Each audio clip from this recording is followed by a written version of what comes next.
each and every day.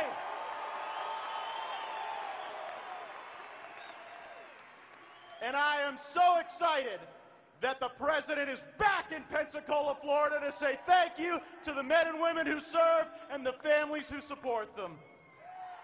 I love Northwest Florida. The President loves Northwest Florida.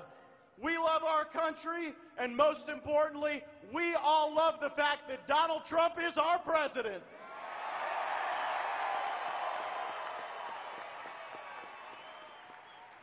I hope y'all send me back to Washington to keep fighting alongside our President, doing a pretty good job there making sure that we're pushing back against some of the lies and misinformation, and we are promoting an agenda that is going to lift up all Americans for more prosperity, a brighter future, and ensuring the greatness of this country for generations to come.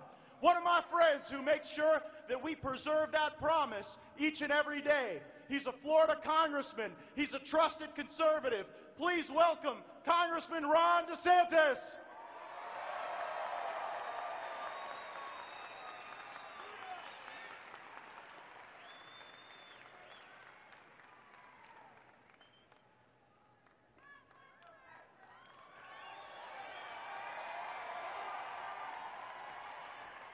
Thank you. Hello, Pensacola. As a naval veteran, let me just say this is one of the greatest Navy towns in our country. God bless everyone who serves. You know, it's interesting. I'm glad you all came out for the President, and you see a lot of the stuff on cable news, what you read, but I just wanted to say a little bit about what it's like working with him personally, because you don't always get to see that with a lot of fake news and a lot of the things that's out there. But this guy is working his tail off for you guys and for the American people. He's on this tour in Asia. He's visiting, I don't know how many countries he's visiting, different time zones. And I go to bed one night and it says, Trump will be back in America soon. I wake up the next morning, he calls me, oh, Ron, how's things going? What do we need? And I'm like, don't you ever sleep? And the guy's got incredible stamina because he realizes how important this is for our country. You know, when you think about what the President did before he became President, everyone knows The Apprentice and everyone knows the big buildings and all the money, but some of the things he did, I think, have as an analog to what he's doing for our country. You know, there was an ice skating rink in New York City. They spent $13 million, 6 years, and they couldn't get the thing to work. So what did they do? They called in Donald Trump, and he did it in 3.5 months ahead of schedule and under budget. If you look at there was a plot of land in the Bronx that Bloomberg couldn't do anything with, so they brought in Donald Trump, he brings in Jack Nicklaus, and they build a championship golf course right in New York City. Not easy thing to do, but he did it. And if you look in Washington, one of the places where a lot of people want to go now is the Trump Hotel. But that used to be an old rundown. They called it the old post office. The building was dilapidated. He came in, took it over. It's one of the best hotels I've ever been in. I don't have enough money to stay there, but I have gone there and seen it, and it is very, very nice. But I think there's an analogy to what he's done then to what he's doing now. People couldn't get the job done, so they brought in Trump. Well, other presidents have promised, for example, to recognize Jerusalem as Israel's capital.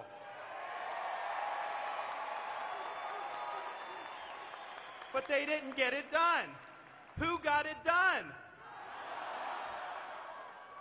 Other Republicans have promised to appoint constitutionalists to the U.S. Supreme Court and the lower courts. Has Donald Trump delivered on that promise? Yes. People said, oh, we have jobs going overseas, our taxes are bad, people can't bring money back for overseas profits. Did Obama ever do anything about that? No. We're getting ready to put a tax bill on the president's desk that's going to help our economy and create jobs. Trump is doing that.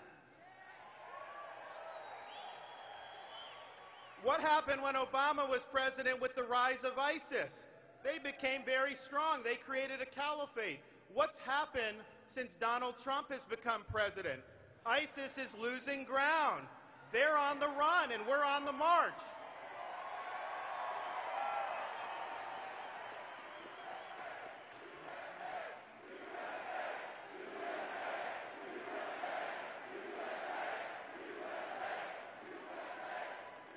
And the reason they're on the run is because when this president took office, he said, I am not going to put men and women in this country in harm's way and make them fight with one hand tied behind their back. We are going to fight to win, and we're going to give them all the support they need to get the job done. And that's what he's done.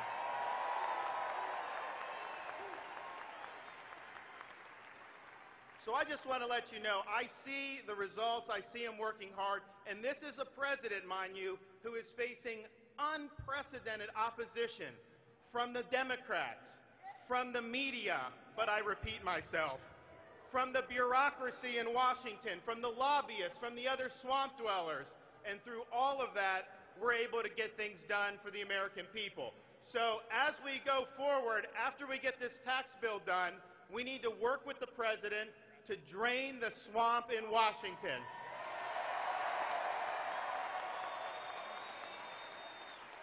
And the best way to do that is to take what he endorsed in the campaign and what I'm a big proponent of, and we need to enact term limits for members of Congress.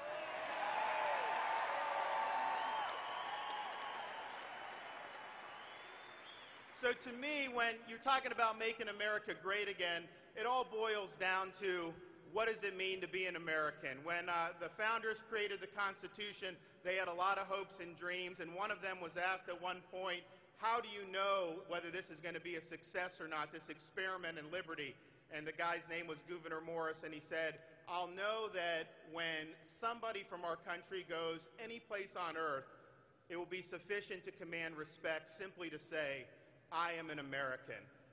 And the reason you command respect for that is not necessarily because we're the strongest or richest, although they wanted that, because what you stand for. We believe that everyone has God-given freedoms to make the most of their own life. We haven't been living up to our potential as a country. We have the best opportunity in my lifetime to do it right now, and that's thanks to President Donald Trump. So it's an honor to be here. God bless you guys. God bless Pensacola. And thank President Donald Trump for coming to Florida. God bless everybody.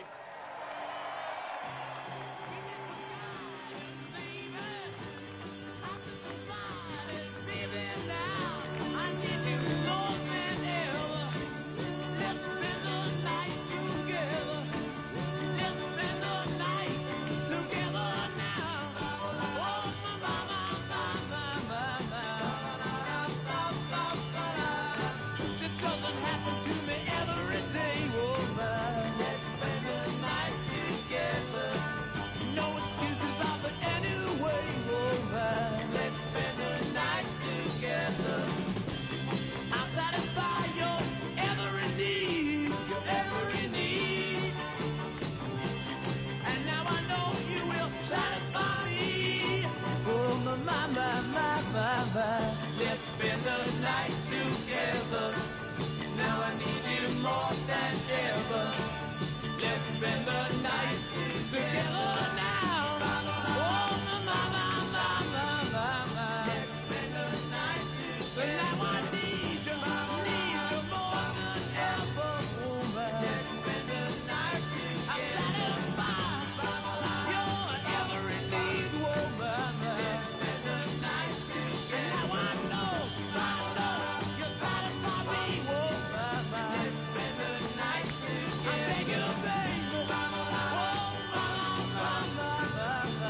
night together. I beg you, baby. Oh, let's spend the night together. Come on now. Oh,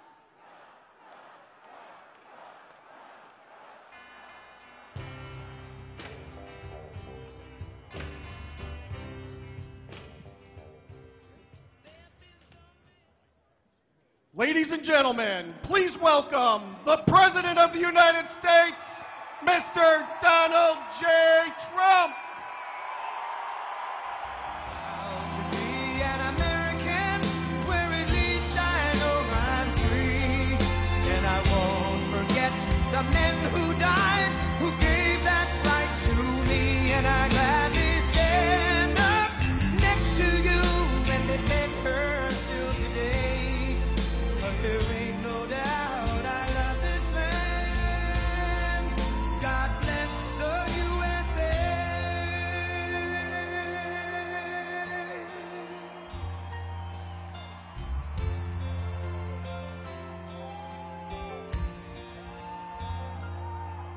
From the lakes of Minnesota to the hills of Tennessee, across the plains of Texas, from sea to shining sea, from Detroit down to Houston and New York to LA, where there's pride in every American heart, and it's time we stand and say that I'm proud to be an American, where at least I know I'm free, and I won't forget the men who died, who gave that right to me, and I gladly stand up next to you and defend her still today.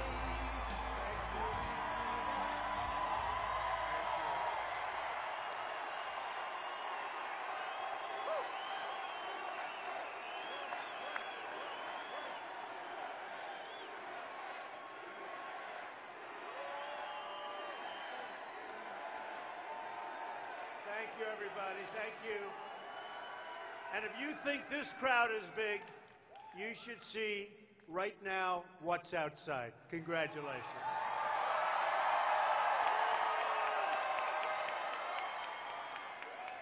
Hello, Pensacola. What a place.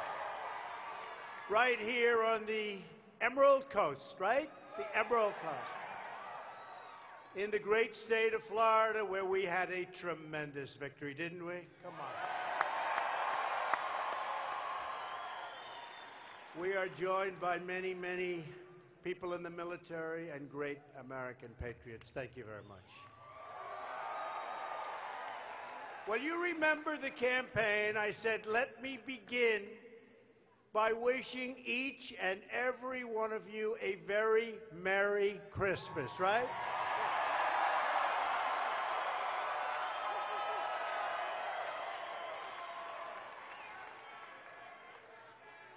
And I can think of no better Christmas present for the American people than giving you a massive tax cut. That's what's happening. And your Senate and your House, hopefully, very shortly, will have those approvals. Those hands will go up, and you're going to be paying a lot less tax. So congratulations. I hope. They got to vote, and I think they will. I can't wait to sign that tax cut. Great for so many, but great for the middle class. We're going to put it into law. We're going to cap off an incredible first year in office. There's been no first year like this, or at least just about no. I think the answer is no, but I have to be very accurate because of the fake news back there.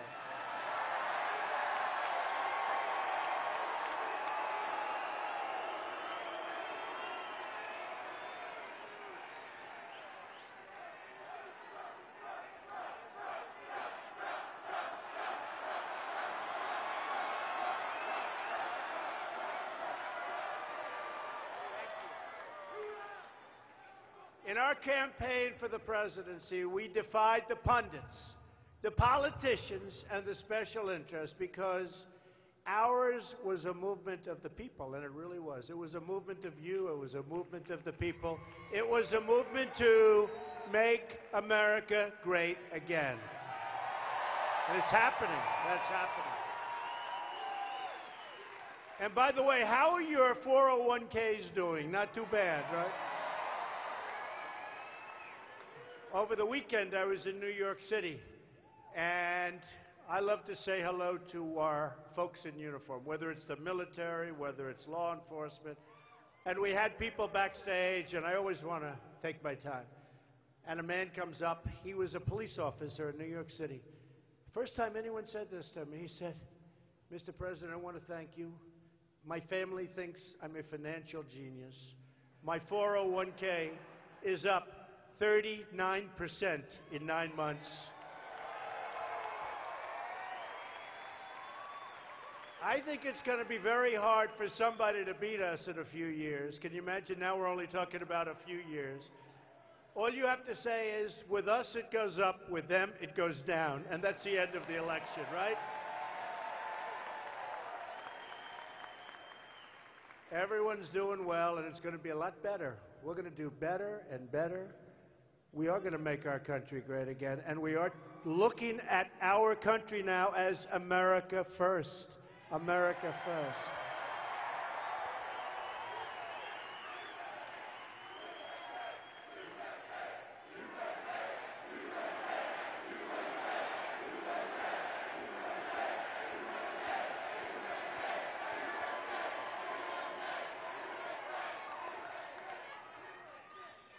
So tonight we're going to speak straight to the American people and cut right through the fake news media. Right through. Right through. Right through. We're going to speak the plain truth, and really the truth that you just want to hear. You have to hear. They don't want to hear. But And by the way, did you see all the corrections the media's been making? They're saying, sorry, we made a... They've been doing that all year. They never apologized. Maybe that comes with being the president. I don't know. I don't know. They've been apologizing left and right. They took this fraudster from ABC. They suspended him for a month. They should have fired him for what he wrote. He drove the stock market down 350 points in minutes, which, by the way, tells you they really like me, right? When you think of it. And you know what he cost people? And I said to everybody, get yourself a lawyer and sue ABC News. Sue him. Sue him. And then CNN apologized just a little while ago. They apologized. Oh, thank you, CNN. Thank you so much. You should have been apologizing for the last 2 years. True. True.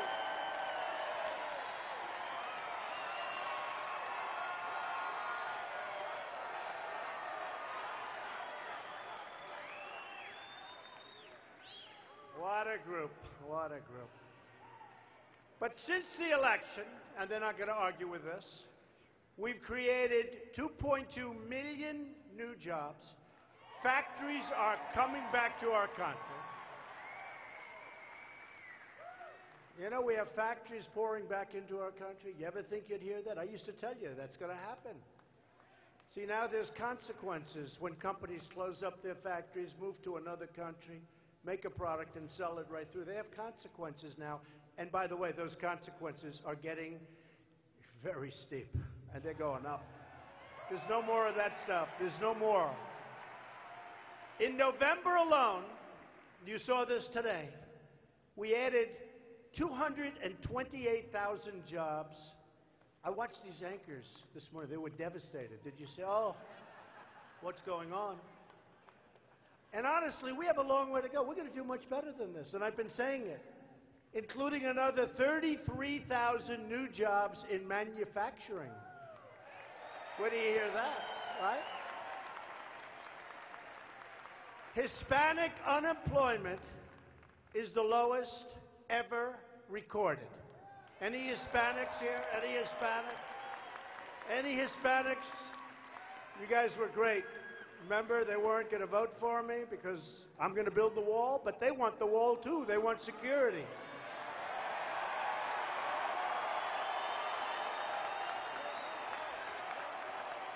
Oh, we're going to have the wall, don't worry.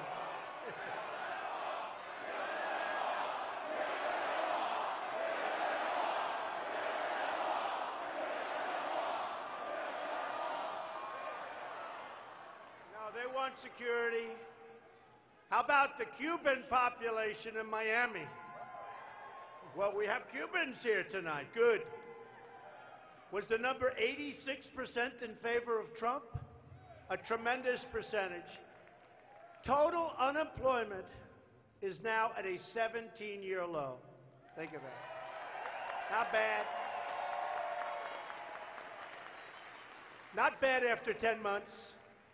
It's only going to get better. Listen to this one. This is, to me, maybe one of the most important because it's all psychological to a large extent, and that's what creates greatness. Consumer confidence is at a 17-year high. Think of that. It was not like that in your last administration. Economic growth last quarter surged to 3.3%. You know it. You know where it was, right? When we started, you know where it was? Dingo. 3.3%, and it's going a lot higher. You know, I used to hear you'll never hit 3, you'll never hit 2.5. You figure maybe 2.3, 2.4. If we didn't have the hurricanes last quarter, we would have hit 4%, and everybody back there would have said that's impossible. We had a couple of hurricanes. You heard about it, right? You heard about it? The stock market is hitting an all-time high record for another, and think of this, 86 times since Election Day. 86 times it hit a record. 86 times. And we're going to keep it going. And then you look at all of the money you folks are making. Oh, I wish I could take 10 or 15%, but I think you're not going to do that. Right? You're not going to do that. But it's getting better and better. Your pensions are getting bigger and bigger. Your pension funds, all of those things are happening. And wait till you see what we're doing. Tax cuts, but wait till you see what we're doing with health care. Wait till you see. You're going to be happy. Not the Obamacare nightmare. Not Obamacare nightmare. It's not that nightmare where your premiums are a disaster, right? They're a disaster. No, we have it going. Well, you watch. We have some very good things happening with respect to health care, and the taxes are a part of it, and you'll see what happens right after taxes. You're going to see what happens, because with taxes, something great is going to get announced. We're getting rid of the individual mandate. That individual mandate, where you pay a lot of money for the privilege of not having to have insurance or health care. So you pay for the privilege of not getting taken care of. Isn't that a wonderful thing? And we're going to repeal it.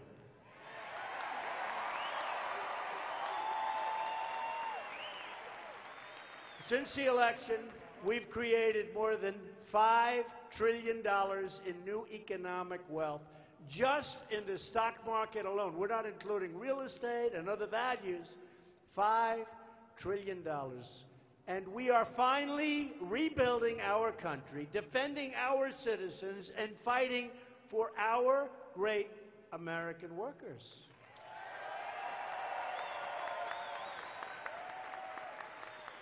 We're putting America first by renegotiating trade deals. We're renegotiating NAFTA. We're renegotiating our horrendous deal with South Korea.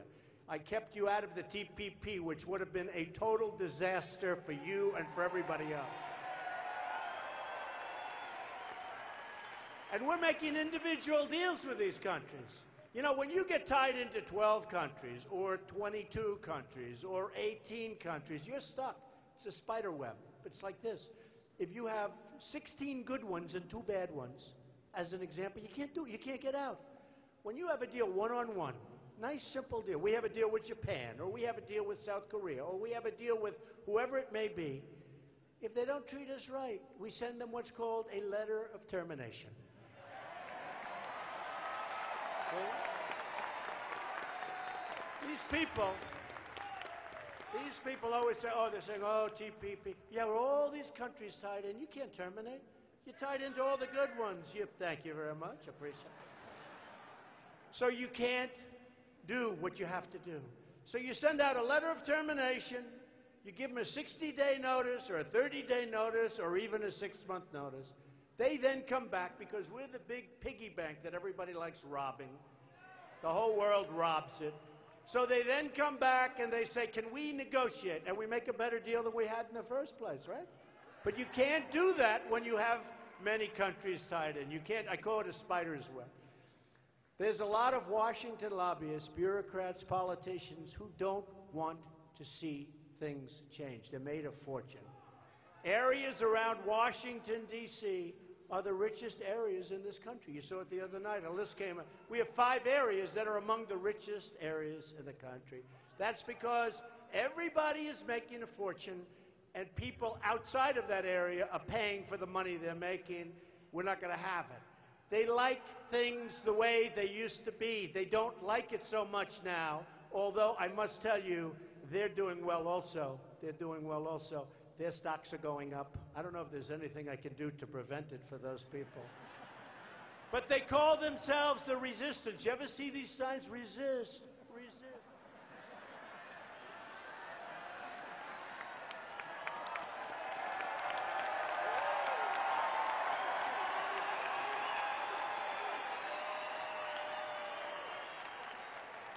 I love these guys. Look at these guys. Blacks for Trump. I love you.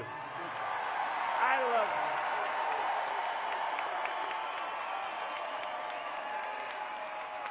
I love you.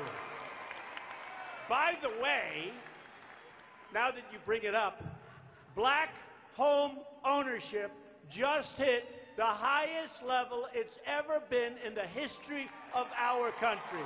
Congratulations.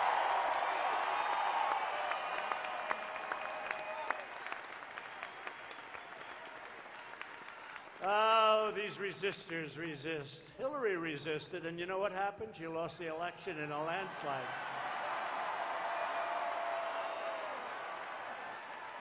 But you know what they're really resisting? They're resisting the will of the American people. That's what they're resisting.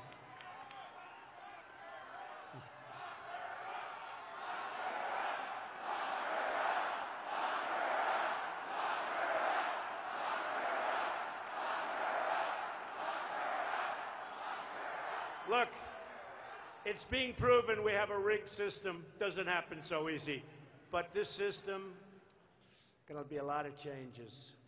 This is a rigged system. This is a sick system from the inside. And, you know, there's no country like our country, but we have a lot of sickness in some of our institutions. And we're working very hard. We've got a lot of them straightened out, but we really do. We have a rigged system in this country, and we have to change it. Terrible. Terrible. They're resisting progress. They're resisting change because the only thing they really care about is protecting what they've been able to do, which is really control the country and not to your benefit. By the way, wages starting to go up. First time in 20 years starting to go up. That's all going to happen. That's all going to happen. That's all going to happen. That's just a part of what's going on. But I'm going to do something better than that. We're going to have choice. Now, we have choice in education now. We're starting that, right? And I thought of it the other day. We're going to have choice in jobs so that you don't have one job and hang on even though you don't like it. You're going to have choice where you can take 5 jobs, 6 jobs, 7 jobs, pick the one you like at the most money. That's what's starting to happen because the jobs are coming in. That's what's starting to happen. Thanks to General Mattis and the military leaders and the allies. Mad Dog Mattis. Mad Dog Mattis.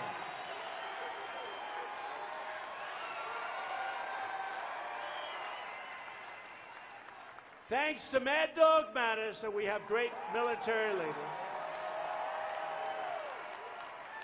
ISIS is being dealt one brutal defeat after another. You see it.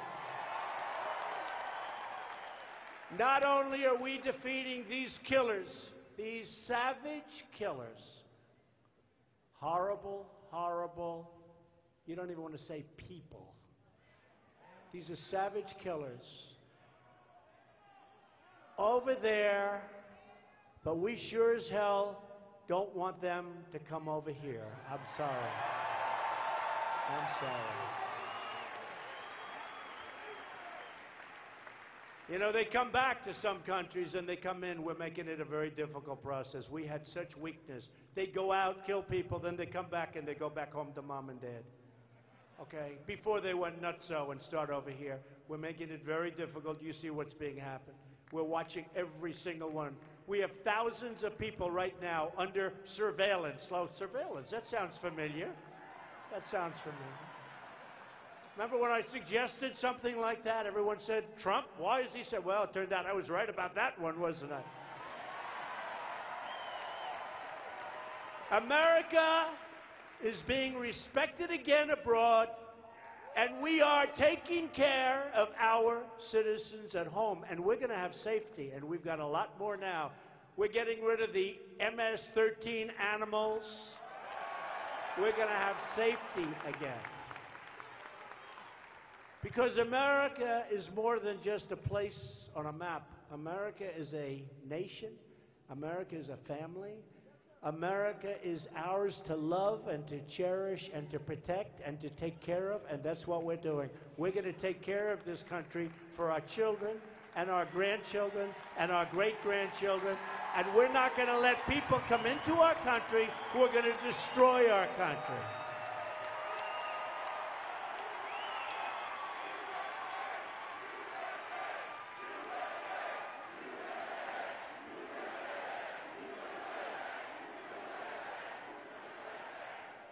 And that may or may not be politically correct, but honestly, I don't care. We have to do the right thing. We have to do the right thing. Our agenda is pro-family, pro-police, pro-worker, and 100% pro-American. That's what our agenda is.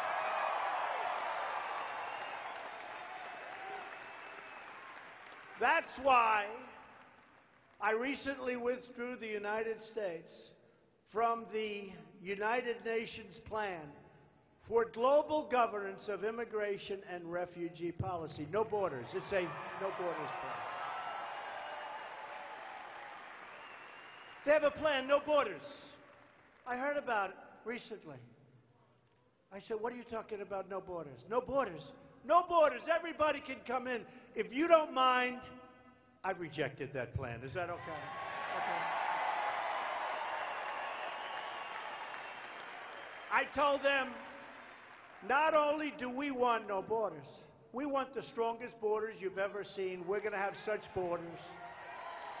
We'll have borders on top of borders. America's a sovereign country. We set our immigration rules. We don't listen to foreign bureaucrats. We don't listen to other countries telling us how we should be running our immigration. Thank you very much.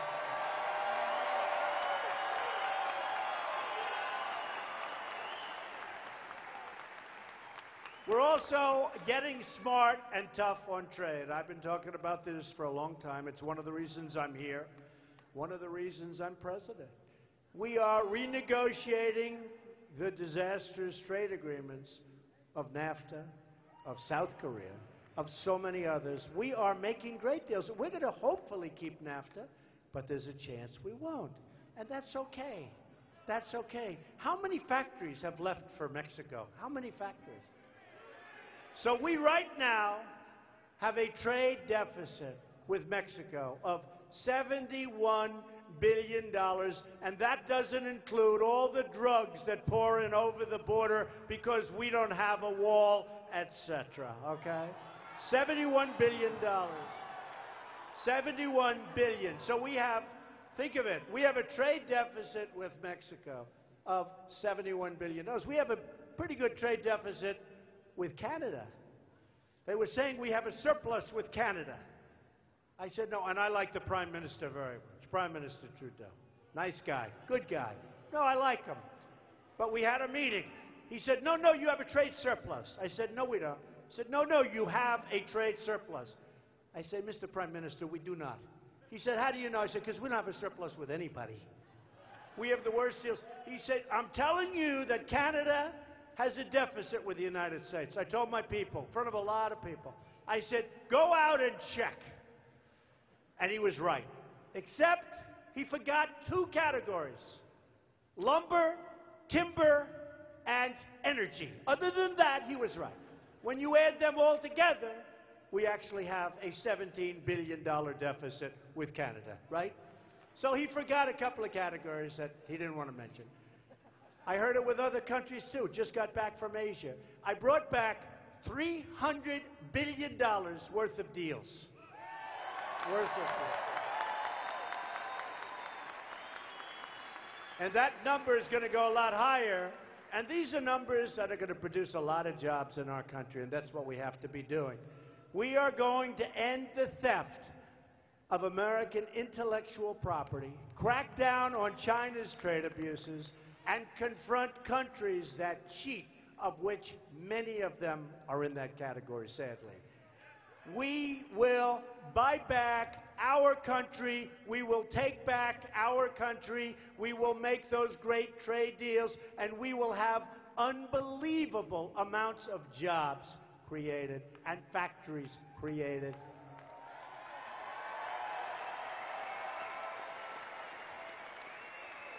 And we will do what other countries do.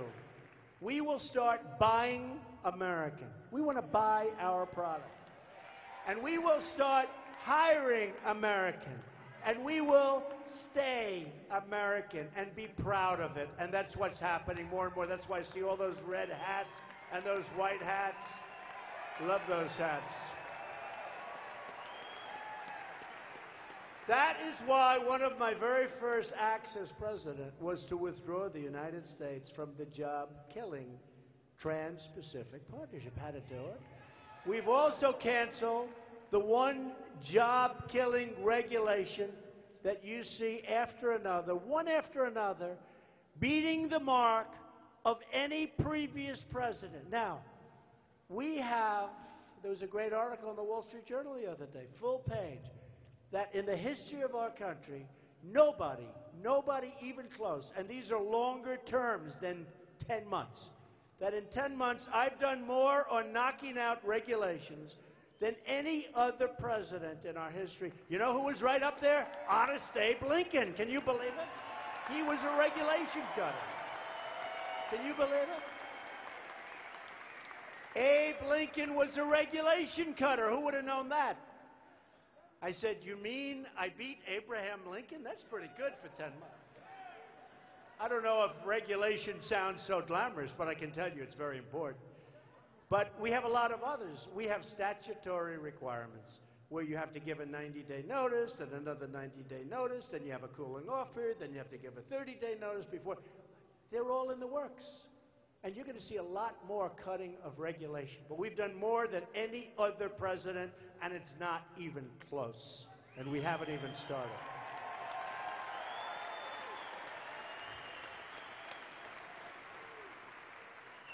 And as promised, and I used to come out here, I've been here 3 times. I love it. I just keep coming back. I just keep coming back. Oh, boy, oh, boy.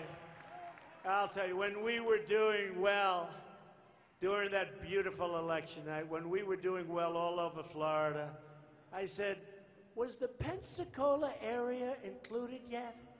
And they said, no. I said, guess what? We just won that election.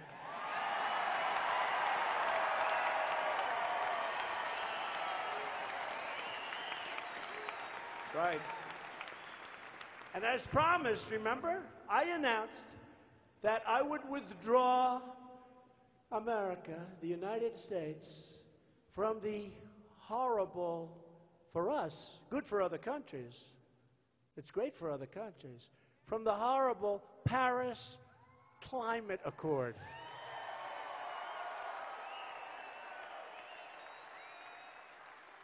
Costs us a fortune.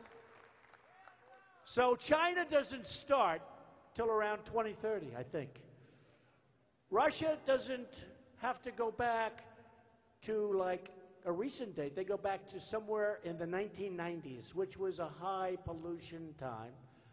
Other countries we end up giving money to. This would have been one of the great catastrophes. And I could come back into the deal at a much better price. They'd love me back in.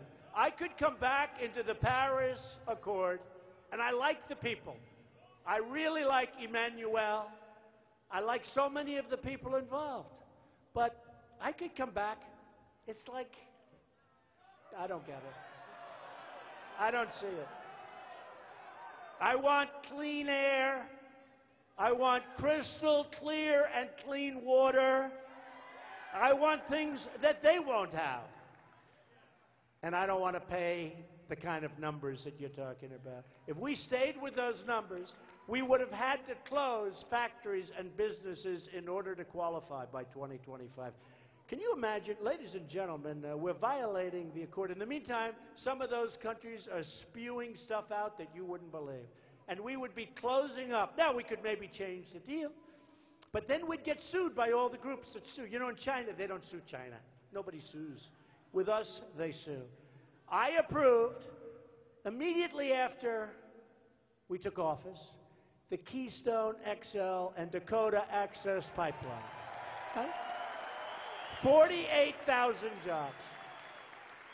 We've lifted the restrictions on American energy, including shale, oil, natural gas, and clean, beautiful coal, of which we have 1,000 years of supply. And we're putting miners back to work. Did you see West Virginia? I love West Virginia. West Virginia. I love West Virginia. So West Virginia, people were saying, oh, trouble. Coal will never come back. In the meantime, they're buying it in Vietnam from us. The president of Vietnam said that is the finest coal we've ever purchased. They're buying it from us. So West Virginia, the numbers just out. Great governor of West Virginia. Numbers just come out. West Virginia had the biggest percentage increase in GDP of any state in our union except for Texas. It was second. How's that? How's that? And they said, oh, coal will never come back. Now we're opening up mines and we're drilling and we're doing all sorts of things. And the windmills are wonderful, but you know, when the wind doesn't blow, they really do cause problems. We have no energy this week. Well, hopefully the wind will start blowing pretty soon. We are pursuing American energy dominance, and by the end of this year, we will be totally self-sufficient. We will be major exporters of energy. We will take in massive amounts of money. We will start paying off our $20 trillion in debt. My administration is also leading the charge to rebuild our military.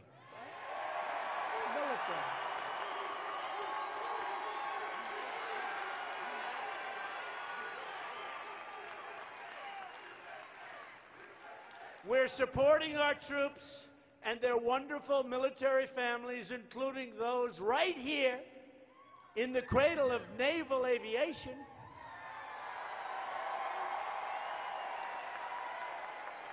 The home of the legendary Blue Angels. People don't realize that.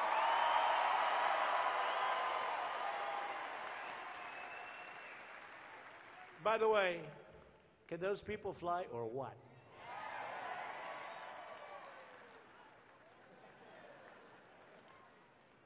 How about Naval Air Station Pensacola? Good place, right?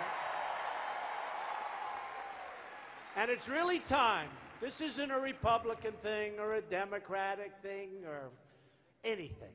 It's time for Democrats in Congress to drop the threats of shutdowns of government and support a clean appropriations bill that fully supports and funds our military. We can't play games anymore. We can't play games. And don't forget, we make the greatest missiles, the greatest military equipment anywhere in the world. Nobody's close. And what does it also mean? And to me, it's secondary in this case. But what does it also mean? Jobs, jobs. But we are building our military stronger, and by the time I decide to go off into the wild blue yonder, you are going to have the strongest military this country has ever had by far.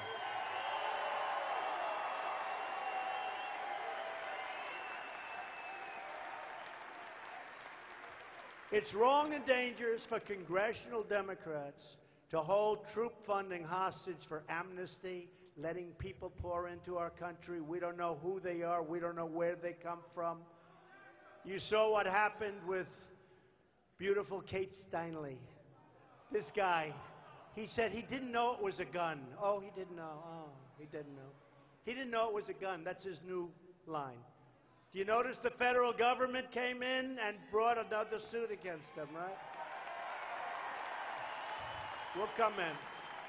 That was a total miscarriage of justice. He didn't know it was a gun. The real changes that we're facing are the drugs and the gangs pouring into our country, the millions of people overstaying their visas, chain migration that costs taxpayers billions and billions of dollars, and sanctuary cities that set free violent criminal aliens all over our country and protect them.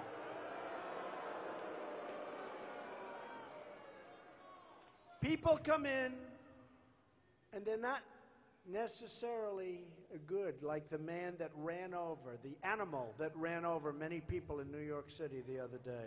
You saw that 2 months ago.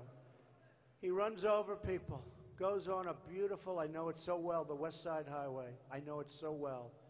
So beautiful. People running, jogging, trying to get in shape. He killed many people, ran them over. Chain migration. According to chain migration, he may have as many as 22 to 24 people that came in with him. His grandfather, his grandmother, his mother, his father, his brothers, his sisters. We have to end chain migration. We have to end chain migration. I mean, you go to Kate, who was such a beautiful young American woman, killed on a pier in San Francisco in the prime of her life. She was killed by this guy, an illegal alien who had been deported. They weren't allowed to mention this in court. They weren't allowed to mention. Don't worry, we're right in there. But he was roaming free to threaten innocent Americans like Kate because of our porous borders and because San Francisco is a sanctuary city. In other words, a city run by politicians who would rather protect criminal aliens than American citizens. I mean, let me give you another example. The city of Chicago. What the hell is going on in Chicago?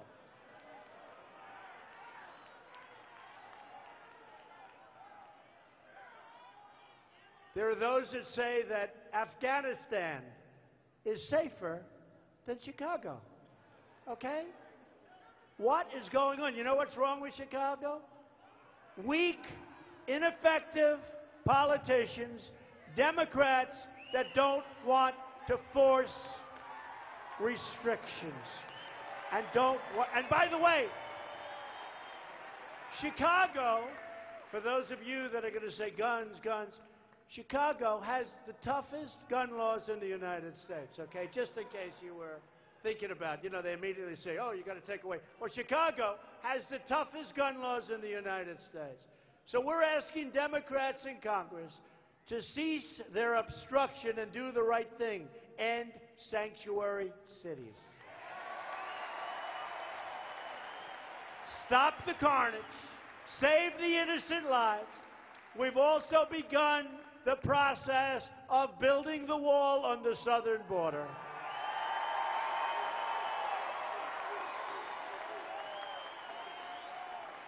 And we are empowering our immigration officers to do their job, and they're doing a great job. ICE and Border Patrol agents are working so hard, and they endorsed us for the election. I say us because it's really not me. It's us all together. It's us. It's us. We're a group, a big group, a big, beautiful group. I'll tell you, all you have to do is look around here.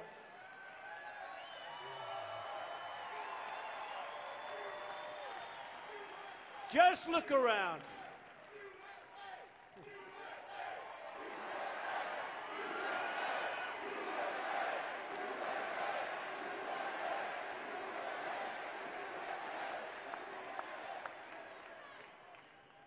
I just said, just look around, and the first thing I see is that big, beautiful Merry Christmas sign. I mean, can you believe it? Remember I told you 2 years ago when we started, I said, and it was summer. But I said, you know, we're going to say the Merry Christmas, but let me just tell you, the department stores, right? They had the beautiful red walls. They had snowflakes all over the place. They had everything. Only one thing missing, the words Merry Christmas. They're using those words again. Do you notice? They're using those words again.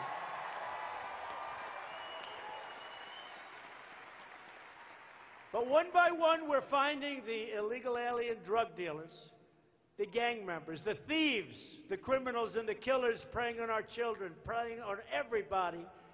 And we are throwing them the hell out of our country, or we're putting them in prison.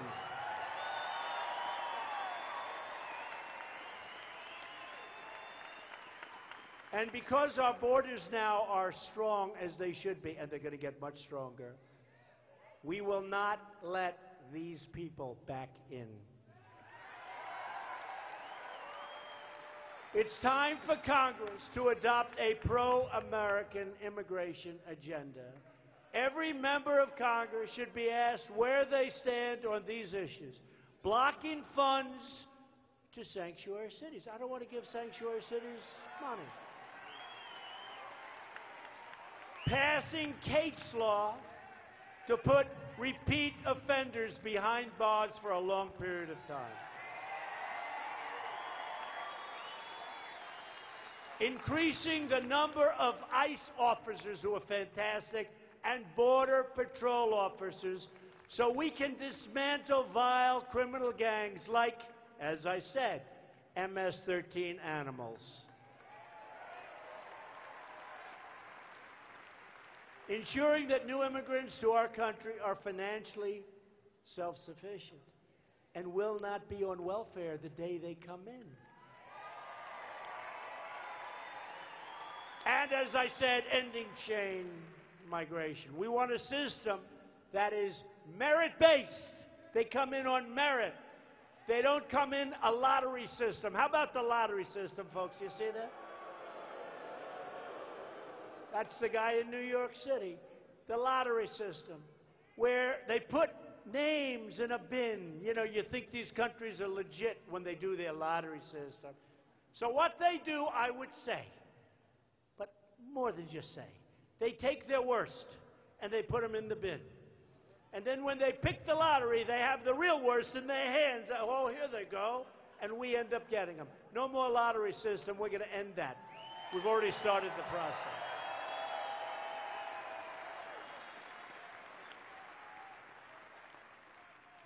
We want people coming into our country who love our people, support our economy, and embrace our values. It's time to get our priorities straight. This guy's screaming, "We want Roy Moore." He's right.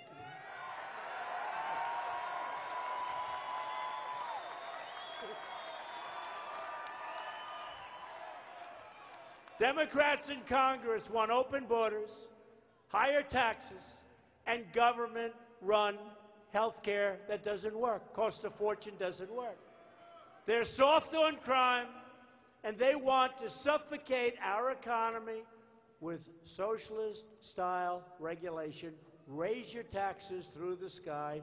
They don't want to vote for our tax cuts because they want they want tax increases.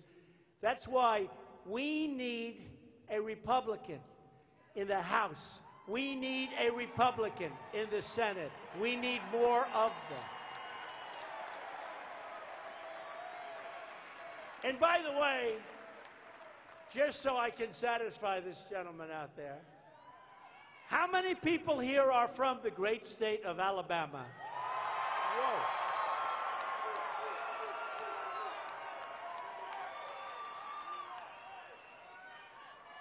Well, I have to say this. Look, we have to be fair. So did you see what happened today? You know the yearbook? Did you see that? There was a little mistake made. She started writing things in the yearbook. What are we going to do? Gloria Allred, anytime you see her, you know something's going wrong. We cannot afford, this country, the future of this country, cannot afford to lose a seat in the very, very close United States. And we can't afford it, folks. We can't. We can't afford to have a liberal Democrat who is completely controlled by Nancy Pelosi and Chuck Schumer. We can't do it. Can't do it.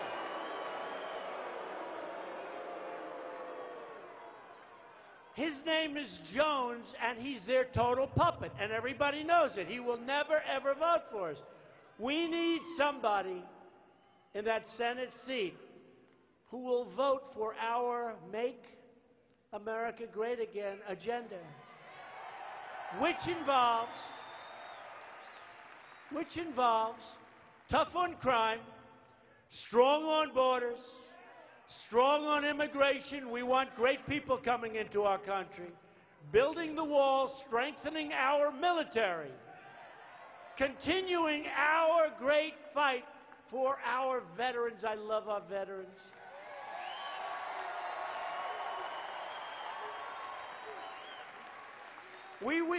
Right? We love our veterans. We want conservative judges like Judge Gorsuch on the Supreme Court, doing a great job, too. We want people that are going to protect your gun rights. Great trade deals instead of the horrible deals.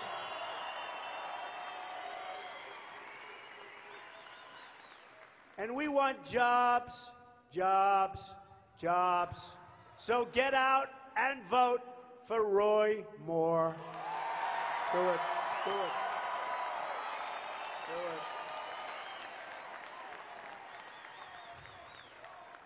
it. Working with Republicans in Congress, we've already signed 88 pieces of legislation. We get no credit. They always say, well, you know, President Trump really needs this tax bill because he hasn't passed any legislation. Well, so far, in 10 months, we've passed more during this period of time than any other president in the history of our country, and the second, let's call runner-up, is Harry Truman was second. So we passed all of this, including the long-awaited Veterans Accountability Act. You know what that is, right? David Shulkin, our secretary, has done a great job. The VA was a mess. So many parts of our country. Hey, they left me with North Korea. They left me with a mess in the Middle East. They left me with Afghanistan, which was a disaster. We'll make a lot of progress in Afghanistan, just like we have with getting ISIS out of Iraq, getting ISIS out of Syria, knocking the hell out of them. They left me with a mess. But we're cleaning up the mess. We're cleaning it up. And with time, we'll have it spinning like a top. For decades, veterans have asked for a law to hold corrupt and incompetent employees at the VA accountable. But it never happened. Then we got it done. This piece of legislation, for decades, they've wanted. You couldn't fire anybody at the VA if they were sadists, if they were horrible people, if they wouldn't show up to work, you couldn't fire anybody. Now, we look at them, they're no good, we say, you're fired, get out of here.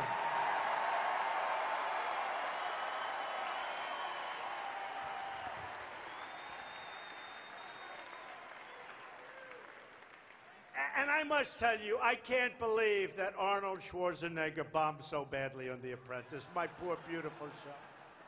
Oh, it was so successful. We get a big movie star and he can't pull it off.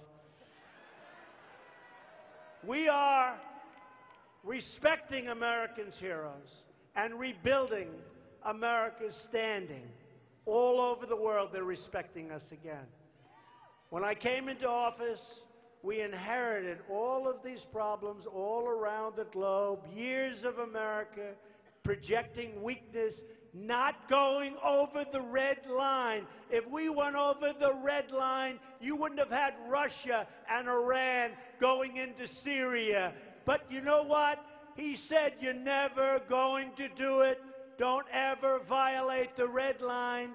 They violated the red line. He did nothing. So Russia went in and Iran went in. But you know what? We had 59 missiles, and they used gas. And we said, you can't do that. And we hit our great military from ships 700 miles away. 59 missiles and 59 perfect hits.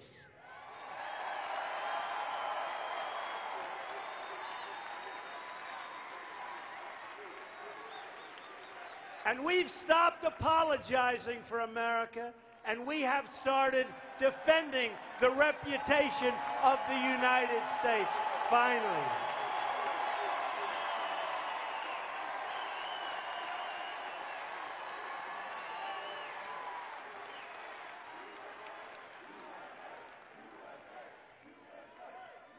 To prevent Iran from ever obtaining a nuclear weapon, I recently declined to certify the disaster known as the Iran nuclear deal, a total disaster. How about that deal?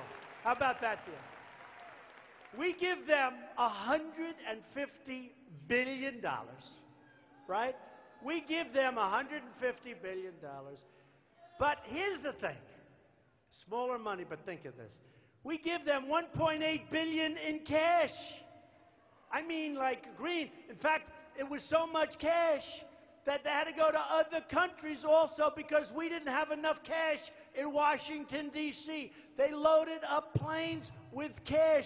Can you believe the presidency has that kind of power? I don't want to ever try it.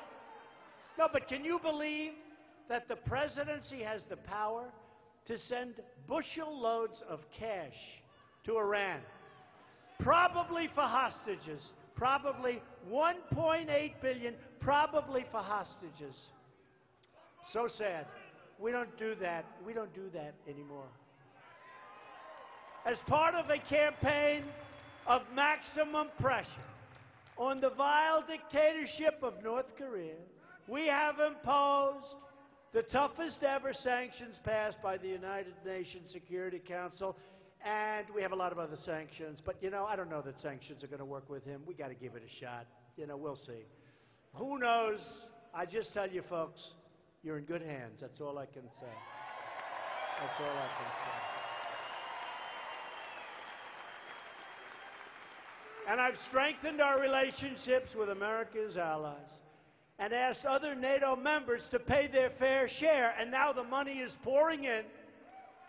The money is pouring in. Remember I went to NATO a year ago, and these fake people back here, they were saying, Donald Trump's performance at NATO was unacceptable. You know why? You know why they said it? Because I told the people of NATO, standing right behind me while they were standing behind me, they've been delinquent. They haven't been paying. I said, you got to pay. You got to pay. You got to pay. And now they've taken in because of that. And I guess I implied if you don't pay, we're out of there, right? And I took more heat from the press. They said, Donald Trump was rude to our allies. Well, they're rude to us when they don't pay. Right? They're rude to us. So we'll have a nation that doesn't pay. Then the nation gets frisky with whoever. Russia. So we have a nation doesn't pay. The nation gets aggressive. We end up in World War III for somebody that doesn't even pay. You think they think we're geniuses? So here's what's happened. In the last short period of time, Stoltenberg, who's the head of NATO, he's my biggest fan in the whole world because he couldn't get anybody to pay. We've taken in $11 billion extra, and going into 2020 or 2021, we will have taken in $33 billion extra, and they aren't even doing what they should be doing, just so you understand. It's terrible, the way our country has been disrespected, but we will be disrespected no longer, okay?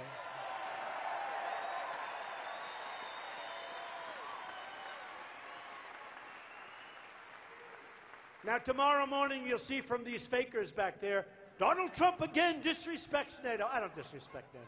I think NATO's wonderful. But you know what? We're paying for 80% of NATO, could be higher. They say 72%. So we're paying for 80% of NATO. Now, I can only tell you one thing. It helps them a hell of a lot more than it helps us, okay? And they should pay. Germany's paying 1%. We're paying 4%. Explain that one to me, right? And Germany has unsustainable cash flow. I read a report. Their cash flow is unsustainable. So I said to Angela, Angela, send a little of that cash flow our way. And she said, but Donald, because we're protecting them. We have 40,000 soldiers in Germany. Nobody even knows that. I said, Angela, let us have some. She said, Donald, the German people wouldn't be happy with that. I said, well, you know what? The American people aren't happy with the way we have it now. Okay? The American people aren't happy. And at home, we're restoring the rule of law. We're interpreting the Constitution as written, defending the Second Amendment. You'll keep your guns. And protecting religious liberty. We are protecting religious liberty. And we're getting rid of the Johnson Amendment. We've stopped the government's attacks on our Judeo-Christian values. Because we know that families and churches, not government officials, know best how to create a strong and loving community. We know that. Getting rid of the Johnson Amendment, study that up. That's a big thing. That's a big thing. A lot of people are very, very happy about that. We know that parents, not bureaucrats, know best how to raise their children and to nurture their children. And above all else, we know this. America doesn't worship government. We worship God.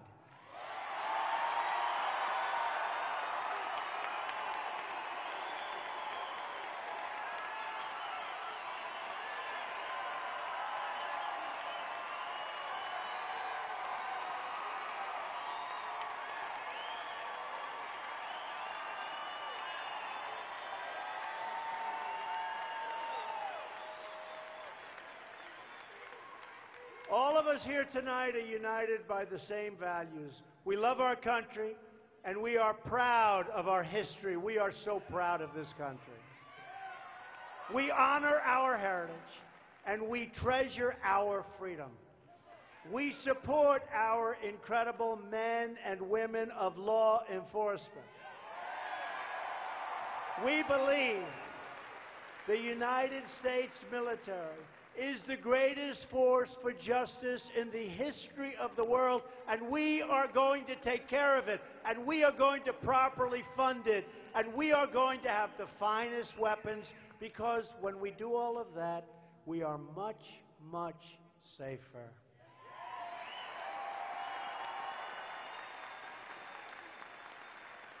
And far less likely to have to use them. It's amazing how that works, isn't it?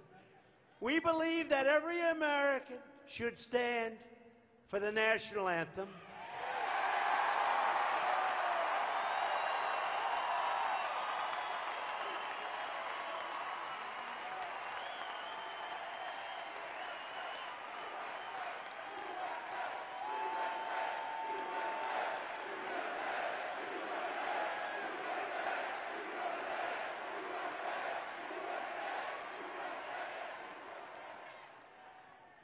And we proudly pledge allegiance to one nation under God.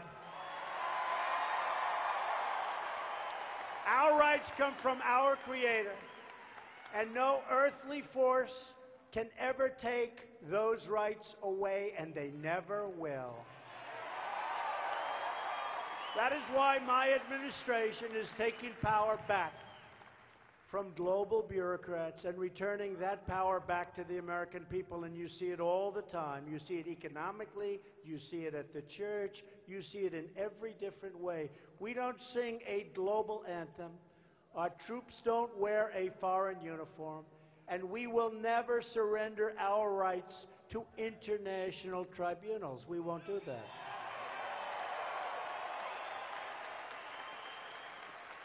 We proudly sing the Star-Spangled Banner.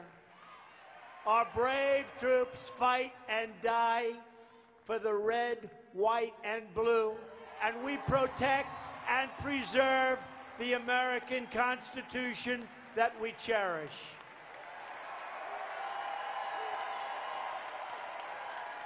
I've said it so often that my job is not to be president of the world. My job is to be president of the United States of America.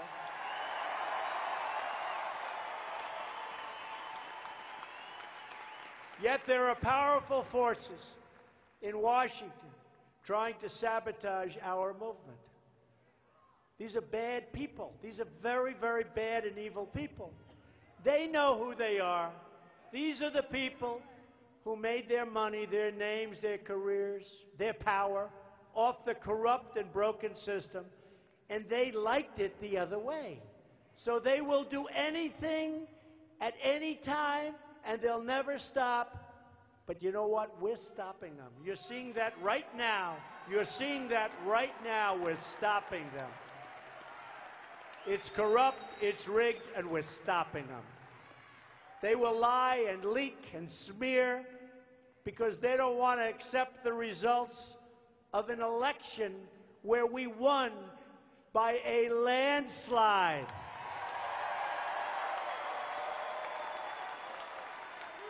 Do you remember? There is no way for Donald Trump to get 270. We heard that for week after week.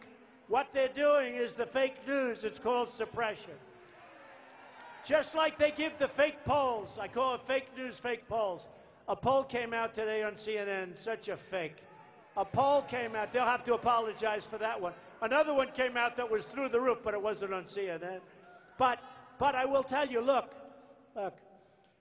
we need honesty. We need some love in the country. I'd love to bring both sides together if that's possible. There's a lot of hatred out there, but I would love to be able to bring both sides together. But remember this, the same failed voices in Washington who opposed our movement right from the beginning are the same people who have undermined the credibility of our government institutions. They're the same ones who gave us one terrible trade deal after another and one foreign policy blunder and disaster after another with no accountability and no apology. The Washington insiders who oppose our movement are the same people who sacrificed our sovereignty, our wealth, our borders. Look at our country. We owe $20 trillion. Think of it. We have spent, as of 2 months ago, almost $7 trillion in the Middle East. And you know what we have? We have nothing. It's worse than it was 17 years ago when they started. These are the people that fight us. And if I want to fix up the roads in this country, they say, oh, well, we don't want to spend money for that. It's a tiny fraction. We could have, with that $7 trillion, not billion, $7 trillion, we could have rebuilt our country 3 times over. They've had their chance at running this country and they failed. So I think I speak for everyone here tonight, and I appreciate you being here, especially in numbers where you can't even get into the corners. When I proudly say, you know the beautiful thing? I was telling some of my friends backstage, the amazing thing about this, and all the people that couldn't get in, when an election is over, they tell me, what do I know? I've been a politician for a little more than 2 years. So what do I know? Although I'm doing a good job, I guess, right? I'm president. I'm president.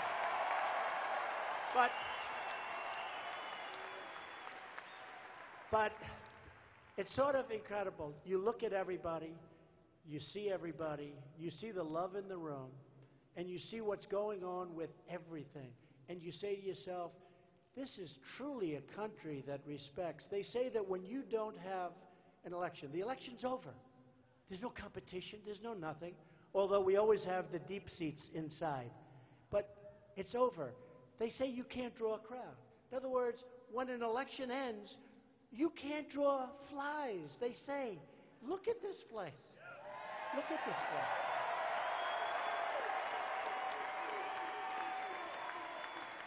I'll never forget on the trail I'd go, we'd have 20,000, 25,000. We went to Mobile, Alabama. We had 49,000 people.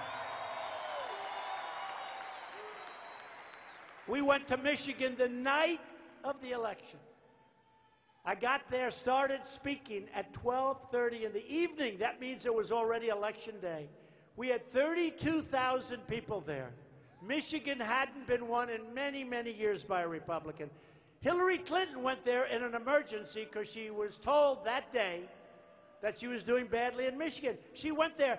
She had a crowd of like 600 people. I had 32,000 people at 1 o'clock in the morning. I said, why are we not going to win? Why are we not going to win? And we won. We went to Wisconsin. Hasn't been won in many, many years. You remember that? We went to Wisconsin. Hadn't been won in many, many years. She decided not to go. Thank you very much, Hillary. I guess the Russians advised her not to go. You know, they got.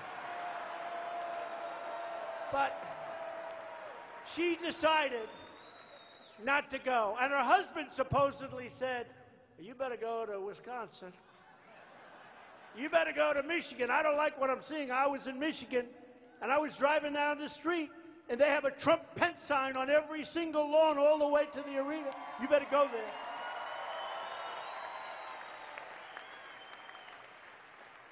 And she said, no, no, no, my bunch of dummies, a bunch of dummies. You know, I don't get credit for one thing. It always bothered me. I spent a tiny fraction of what she spent and we won. You know, in the old days, if you spend less and you win, that's a good thing. Over here, you don't get any credit for it. We spent 25 or 30%. She was at, what number? 2.2 billion, I understand. 2.2 billion. Do you think those consultants made a couple of bucks on that election? Didn't she spend 12.4 million on a dossier that was a total phony? Right? 12.4 million? Boy. So we spent a tiny fraction, think of it, a tiny fraction of the money, and we won. But we won because of people like you. Because of people like you. And I'll tell you what, if the Democrats had won that election, instead of being up 39 points in your 401ks, you'd be down 50% from Election Day, I'm telling you, because it was ready to go down the tubes. I will tell you that. Thank you, man. So we don't need the advice from the Washington swamp. We need to drain the swamp, and we're going to do it, and we are doing it. That's why I don't really care about all the bitter attacks, all the phony stuff going on. Big media, special interests, phonies all. They're not here to protect you. They are only here to preserve and to protect themselves. And you're finding that out. I had a great life before I did this. Oh, think of where I'd be right now if I didn't do this. I'd be very happy, believe me. But I wanted to do it, and I wanted to give back, and I saw what was happening, and I've always been good at doing the money thing. I saw what was happening to our country, and it wasn't good. It wasn't good.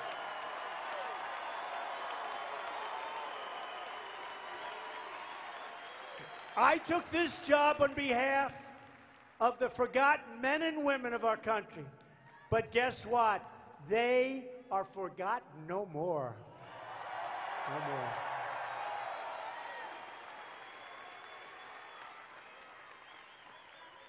People came out of areas, you know, they didn't think you existed. You know that, right? Remember? And you remember the word deplorable? How brilliant was that?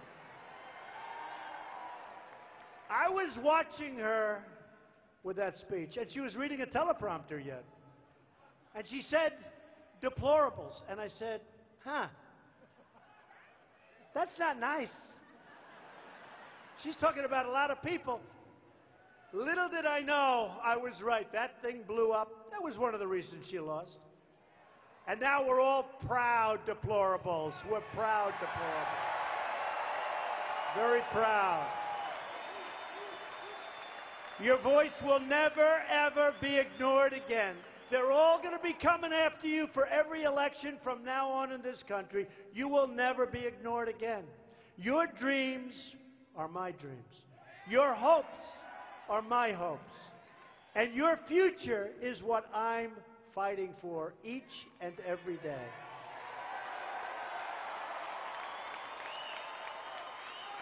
We're just getting started. We're on the verge of passing that wonderful, beautiful tax cut. It's the biggest in the history of our country. It doubles the amount of income taxed at the rate of 0. It lowers tax rate. It expands the child, you know that, the child tax credit so broadly. It provides relief from the estate tax, also known as the death tax. It cuts small business taxes. It reduces the corporate rate, very importantly, from 35%, which is the highest in the industrialized world, all the way down to 20%. You're going to have new companies coming in. You're going to have jobs, jobs, jobs. And it brings corporate money from overseas back where it belongs. And we're talking about possibly in excess of $4 trillion that we can finally bring back. The typical family of 4 earning $75,000 will see an income tax cut of up to $2,000, cutting their tax bill in half. People don't know it, and they don't want to report it. These people don't want to report it. Our business tax cut is expected to raise annual income for the typical household by more than $4,000. They don't want to tell you that. They don't want to tell you that. Fake news. Our plan means more companies will move to America, stay in America, and hire in America. We want every American to know the dignity of work, the pride of a paycheck, and the satisfaction of a job well done.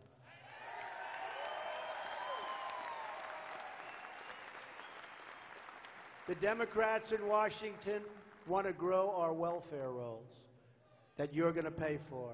They want to grow all sorts of things that you don't want to even think about. I want to grow our employment rolls with great jobs, well-paying jobs, jobs of dignity, jobs where people love waking up in the morning and going to work, and that's happening. So we're going to lift our people from welfare to work, from dependence to independence, and from poverty to prosperity. We will restore hope to our struggling rural communities and to our inner cities where we're making progress. We're making progress. We will build new roads and bridges and tunnels and highways all throughout our land. Factories will come roaring back to life. New works of iron and steel will be forged from fire and from spark and from our country. And they will be made with American muscle, American hands, and most importantly, American heart.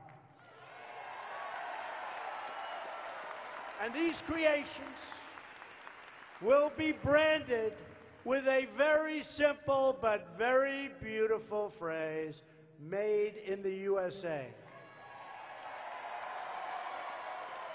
We have it in our power to build this future together, a future of patriotism, prosperity, and pride. We all share one home and one glorious destiny. And whether we are young or old, I feel very young. Do you feel young? I feel. Whether we are from the city or the country, and whether we are black or brown or white, you've heard it before, we all bleed the same red blood.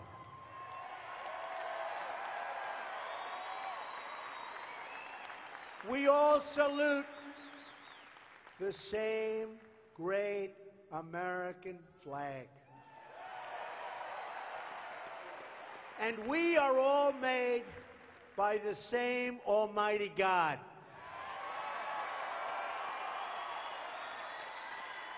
We are the nation that dug out the Panama Canal, won 2 world wars, put a man on the moon, and brought communism to its knees. As long as we have the courage of our convictions and the strength to see them through, then there is no goal beyond our reach. As long as we are true to our values, loyal to our citizens, and faithful to our God, then we will not fail.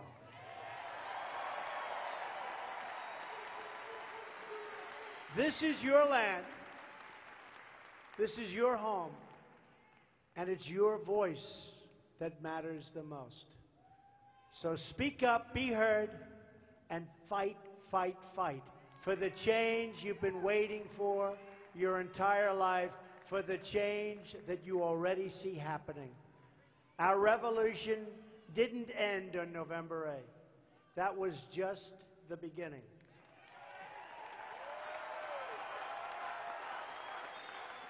The greatest adventure still lies ahead. Never give in, never give up, never back down, and never, ever stop dreaming.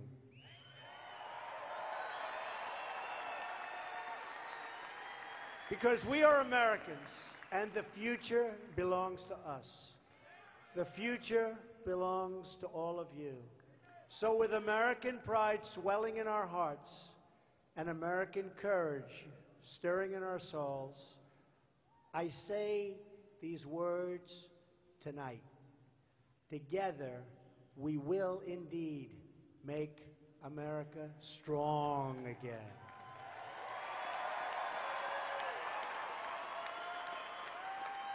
We will make America proud again. We will make America wealthy again. We will make America safe again. And put it all together, and what do we have? We will make America great again. Thank you. God bless you. God bless America. Thank you, everybody.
I saw her today at the reception, a glass of wine in her hand. I knew she was gonna meet her connection. At her feet was a footloose man. You can't always get